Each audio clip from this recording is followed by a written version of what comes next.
Bismillah, alhamdulillah, wassalatu wassalamu ala rasulillah wa ala alihi wa sahbihi ajma'in wa ba'd. Donc on continue ce qu'on était en train de dire et je vais citer les plus petits châtiments de l'enfer. Les plus petits châtiments de l'enfer, j'en ai dénombré une dizaine. Premièrement, un homme, c'est un hadith qui est dans Al-Bukhari wa Muslim. Un homme qui aura deux sandales de feu jusqu'à ce que son cerveau bouillonne. Et dans le hadith de Muslim, le prophète sallallahu alayhi wa sallam nous dit qu'il s'agit de son oncle Abu Talib. Un deuxième châtiment, on en a parlé, c'est le renouvellement de la peau. Une peau qui sera épaisse de 42 coudées, qui prendra beaucoup de temps à brûler.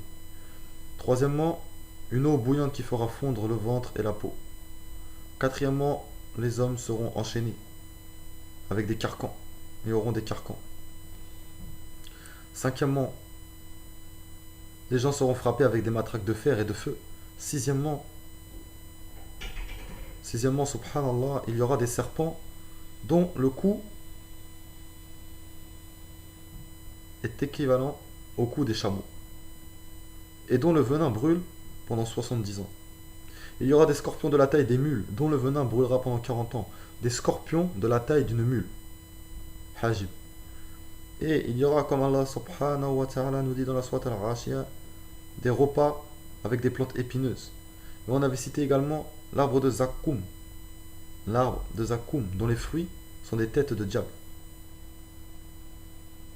Et on a dit que une goutte de l'enfer pourrissait toute la vie et tous ses habitants, ici dans Dunya, sur cette terre. Alors que dire d'un repas complet? Que dire d'un repas complet si déjà une goutte extermine la terre? Et il y aura des boissons avec de l'eau bouillante et du sang. Et Qatada, rahimallah, a dit que il y a 7 niveaux dans l'enfer. Il est mentionné qu'il y a 7 portes dans l'enfer et Qatada a fait l'exégèse en disant que c'était 7 niveaux. Et le plus bas est réservé aux hypocrites et le plus haut est réservé aux musulmans. Quand on dit le plus bas en enfer, c'est le plus dur. Et le plus haut, c'est pas le plus haut au niveau du châtiment, c'est le plus haut dans le sens où si vous partez d'une échelle de 1 à 7, 1 c'est le moins fort et 7 c'est le plus fort. 7 ce seront les hypocrites, ceux qui auront fait un nifaq, ceux qui auront fait semblant d'adorer Allah subhanahu wa ta'ala en vouant une adoration en fait auquel ils ne croyaient pas vraiment. Et il y a deux types d'hypocrisie. Il y a le parfait hypocrite, celui qui vraiment ne croit pas du tout, mais qui fait semblant. Et il y a celui qui possède des caractéristiques de l'hypocrisie. Et on fera, Inch'Allah, un rappel sur l'hypocrisie bientôt, bi'idhnillah azza wa jal. Et parmi les, par exemple, les caractéristiques de l'hypocrisie, on a, le prophète sallallahu alayhi wa sallam a dit, celui qui trahit quand il promet. Celui qui ment. Ou comme il dit Allah dans le Coran, lorsque vient l'heure de la prière, il se lève avec paresse et ostentation. Il parle de qui? Des hypocrites. Il se lève avec paresse et ostentation. Donc on a plusieurs caractéristiques hypocrites et c'est pas le sujet aujourd'hui. Et Allah subhanahu wa ta'ala mentionne dans le Coran, ça c'est dans le Coran, dans la sourate Al-A'raf, c'est la sourate numéro 7, il parle des chameaux. Sourate numéro 7, verset 40.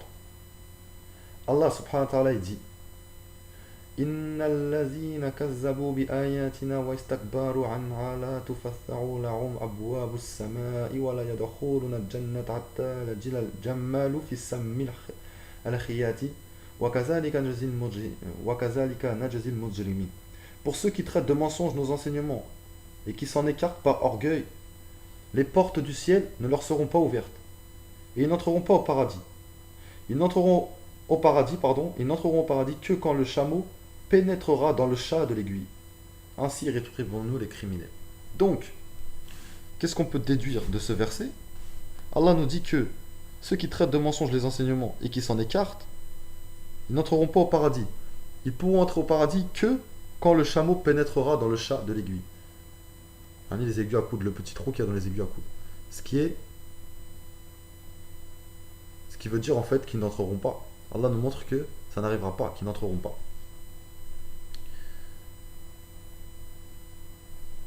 Et c'est un hadith. Le prophète sallallahu alayhi wa sallam est là, s'annonce la bonne nouvelle aux gens qui sont marqués par les traces de prosternation.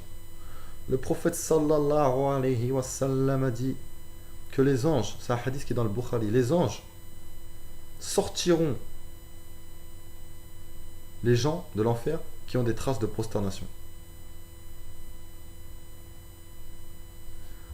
Et le dernier homme à sortir de l'enfer, ce sera un homme noir qui sera replongé dans la rivière de la vie.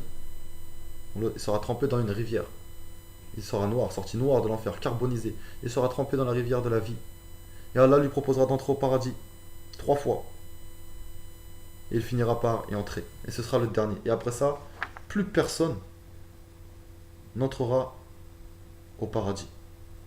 Plus personne n'entrera au paradis. Et ce qu'il faut savoir, c'est que en enfer, on est pour compléter un petit peu sur l'enfer. L'enfer, il a plusieurs noms dans le Coran. Allah il dit Al-Jahannam, Al-Hutama, Al-Sakar, Al-Jahim, Al-Hammiya.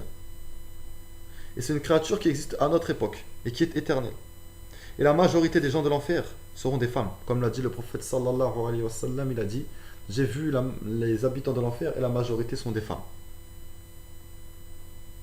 Et on a un hadith. Wallahu a'lam, je suis pas sûr qu'on l'a déjà cité. Inch'Allah, on va le citer. C'est un hadith rapporté par Abu Huraira. Et Inch'Allah, si on l'a cité, c'est pas grave. Et si on l'a pas cité, alhamdulillah. Donc, Allah subhanahu wa ta'ala, lorsqu'il a construit l'enfer et le paradis, a dit à Jibril va voir le paradis. Et Jibril alayhi salam, il est allé voir le paradis. Et quand il a vu la beauté du paradis, il est revenu vers Allah, il a dit ya Allah, quiconque aura entendu, en aura entendu parler, voudra y entrer. Et Allah ensuite, il a entouré le paradis de difficultés, comme la salat, l'aumône, la politesse, la véracité, la sincérité, la bienfaisance, etc., etc. Il est entouré de contraintes. Et il a dit à Jibril, retourne voir le paradis. Et Jibril, quand il est revenu voir le paradis, il est ensuite retourné vers Allah. Et il a dit, oh Allah, par ta puissance, je crains que personne ne puisse y entrer. Je crains que personne ne puisse y entrer. Et Allah subhanahu wa ta'ala, lorsqu'il a créé l'enfer, a dit à Jibril, ya Jibril, va voir l'enfer.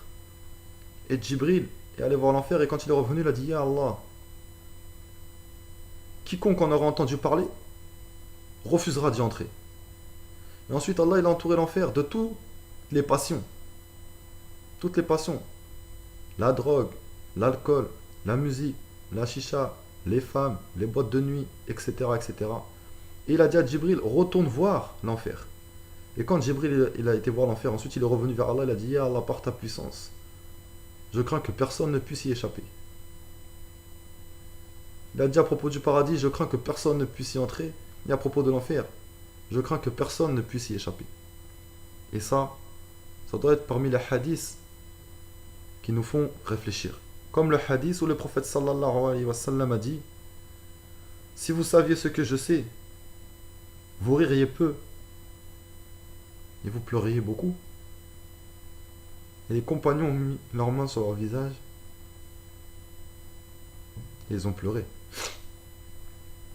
Et un autre hadith qui nous est rapporté, qui dit que depuis que l'enfer a été créé, Jibril alayhi salam n'a plus jamais souri. Imaginez-vous un ange, ces êtres faits de lumière, beau, majestueux, agréable. Il n'a plus jamais souri depuis la création de l'enfer. Et le prophète sallallahu alayhi wa sallam a dit que la religion était complète et qu'il ne nous a pas indiqué, il ne nous a pas, comment il a dit, il ne nous a pas indiqué un mal. Il n'y a pas un mal qui existe sans qu'il nous l'ait indiqué. Et il n'y a pas un bien qui existe sans qu'il ne nous ait enjoint de le faire. Donc il nous a prévenus de tout. Et le prophète sallallahu alayhi wa sallam, un jour, il a fait une métaphore avec une ceinture. Il a fait une métaphore avec une ceinture. Il a dit que les gens étaient en train de glisser vers l'enfer. Et lui, il leur tend la ceinture. Il s'accroche à la ceinture. Les gens qui glissent s'accrochent à la ceinture. Yani, la ceinture, c'est la religion. Mais le prophète sallallahu alayhi wa sallam, imaginez-vous, donc vous avez une personne avec une ceinture. Cette ceinture représente la religion, la personne, elle s'accroche pour ne pas tomber en enfer. Elle s'accroche cette ceinture à une main, il ne reste plus que ça. Et le prophète sallallahu alayhi wa sallam a dit, mais vous êtes plus fort, il n'y a ni que la ceinture, mais vous êtes plus fort, et vous y plongez en enfer. Ça, c'est des hadiths qui doivent nous faire réfléchir. Par exemple, on a Abu Dhar qui a dit, oh, comme j'aimerais être un arbre qu'on coupe. Ou Aïcha radiallahu anha qui a dit, oh, comme j'aimerais être poussière emportée par le vent. Tellement ils ont peur. Eux, ils avaient peur. Et nous? Eux, ils étaient proches du prophète sallallahu alayhi wa sallam, mais ils avaient peur. Et nous? Et un jour, lors de, lors de la bataille de Tabbouk, il y a des munafikoun, des hypocrites qui ont refusé d'accompagner le prophète sallallahu alayhi wa sallam. Ils ne voulaient pas sortir car il y avait une chaleur ardente. Et le verset est tombé. Allah subhanahu wa ta'ala dit, dis-leur, le feu de l'enfer est encore plus chaud et plus ardent si seulement il raisonnait. Subhanallah. Et ce qu'il faut savoir, c'est que seuls sortiront de l'enfer ceux qui ont connu le tawhid. Ceux qui ont connu le tawhid. Tous ceux qui ont associé avec Allah, ils ont annulé leur tawhid et ils resteront dans l'enfer éternellement. Même s'ils se disent musulmans. Même s'ils se disent musulmans, si tu as fait du shirk. Et Inch'Allah, en parallèle, on fait les cours des 3 fondements. Et dans les 3 fondements, c'est bien détaillé. On va y venir justement bientôt, dans une semaine ou deux, sur les actes d'adoration qui se font que pour Allah. Et il y a plein d'actes d'adoration comme l'espoir, la crainte, la peur, l'humilité, la confiance, le repentir, tout ça, l'égorgement, tout ça, ce n'est que pour Allah subhanahu wa ta'ala. Le dua, l'invocation. Il y en a qui invoquent aujourd'hui des tombes ou des hommes pieux qui sont morts pour se rapprocher d'Allah. Et on va corriger tout ça. Et sachez que toute personne qui ne meurt pas sur le tawhid restera en enfer éternellement. Et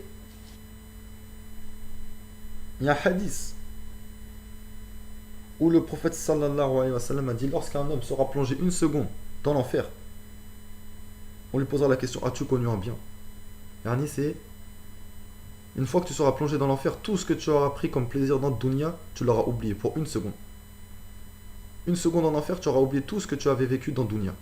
Tous les biens que tu avais vécu. Donc là, tu te dis, moi je profite, alhamdoulilah, je suis jeune, etc. Mais une seconde en enfer, et tu auras oublié tout ça. Et c'est comme des fois. On va faire il y a des gens qui font quelque chose dans le dunya, une soirée ou peu importe, et 2 ans plus tard, par exemple, ils ne s'en rappellent plus. Ça y est, c'est fini. Ils ont profité, mais ça y est, c'est fini. Les souvenirs, ils s'en vont.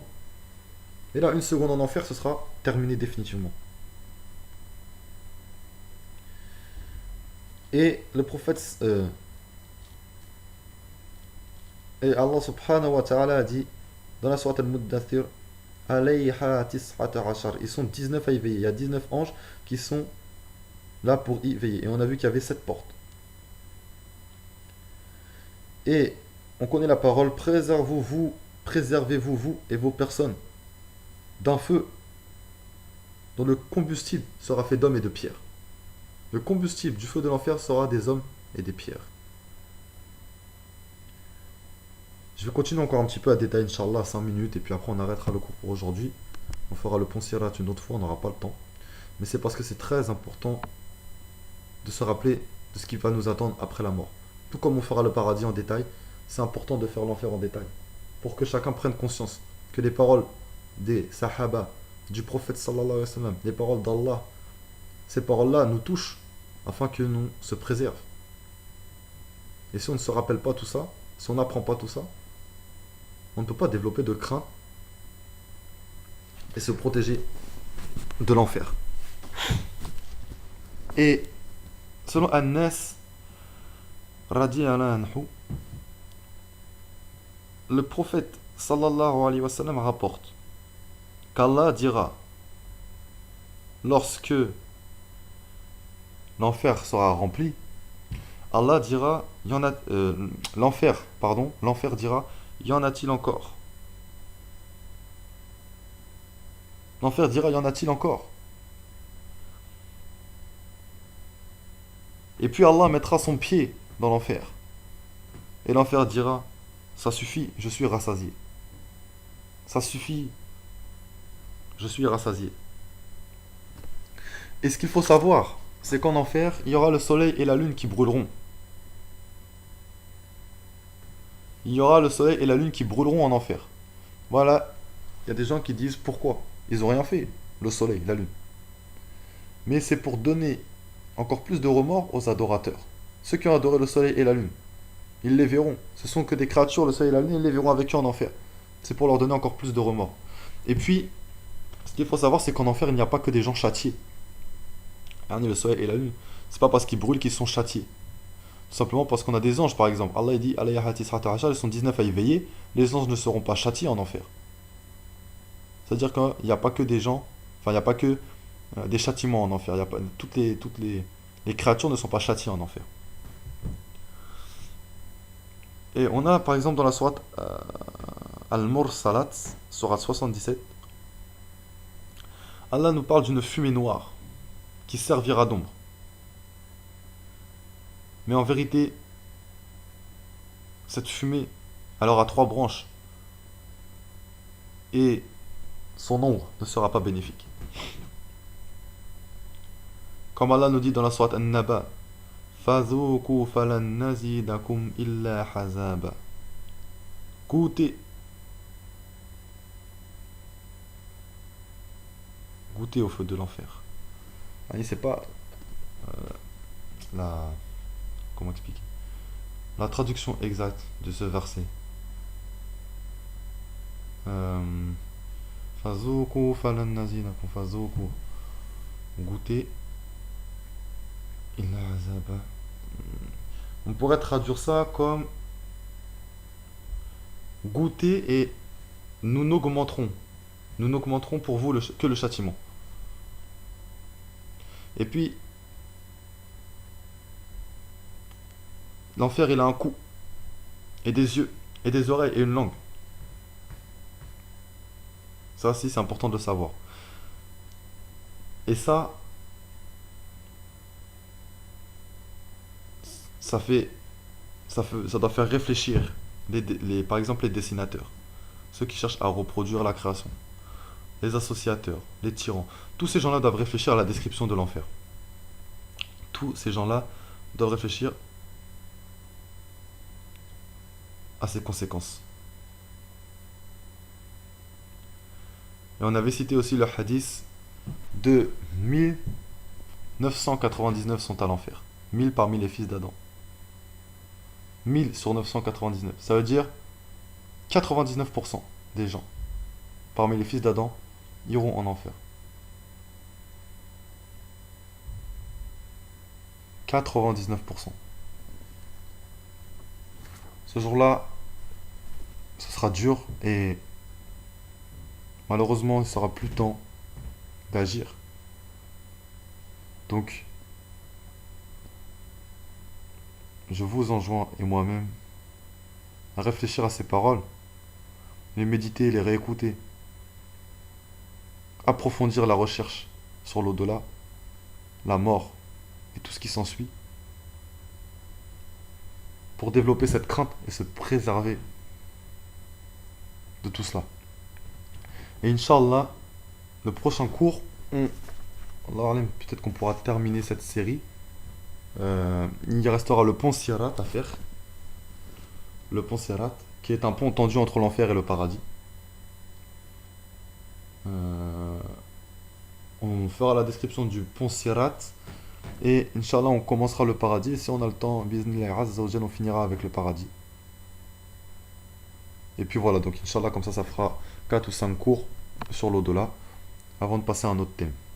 Donc, Inch'Allah, la semaine prochaine, mercredi prochain, on sera en mars, mais 2, 3, 4, Le 5 mars, mercredi 5 mars, Inch'Allah, je mettrai la suite du cours.